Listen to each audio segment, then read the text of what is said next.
இருந்தால் அவர்களை அருகில் உள்ள அரசு ஆரம்ப சுகாதார நிலையங்கள் அல்லது அரசு மருத்துவமனைகளுக்கு அழைத்துச் சென்று சிகிச்சை எடுக்க ஏற்பாடு செய்வேன். அவர்களை அன்பாகவும் எனது குடும்ப உறுப்பினர்கள் போலவும்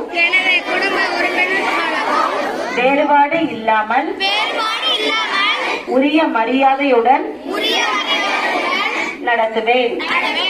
தொழுநோய் முற்றிலும் குணமாக கூடியது. ஆரம்ப நிலை சிகிச்சை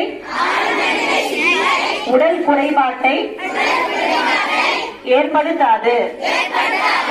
தொழுநோயாளிகளை ஒதுக்கக்கூடாது போன்ற விவரங்களை அண்டை அயலாருக்கு தெரிவித்து விழிப்புணர்வினை ஏற்படுத்துவேன்.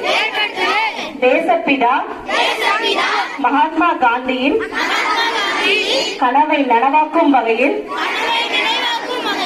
தொழுநோய் இல்லாத இந்தியா உருவாக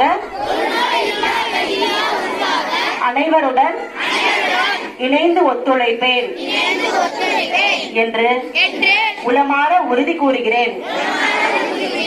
ஒன்றிணைவோம், தொழுநோய் விழிப்புணர்வு ஏற்படுத்துவோம், தவறான புரிதல் அகற்றுவோம். நோய் பாதிப்புள்ளோர் அனைவரையும் குணப்படுத்துவோம்.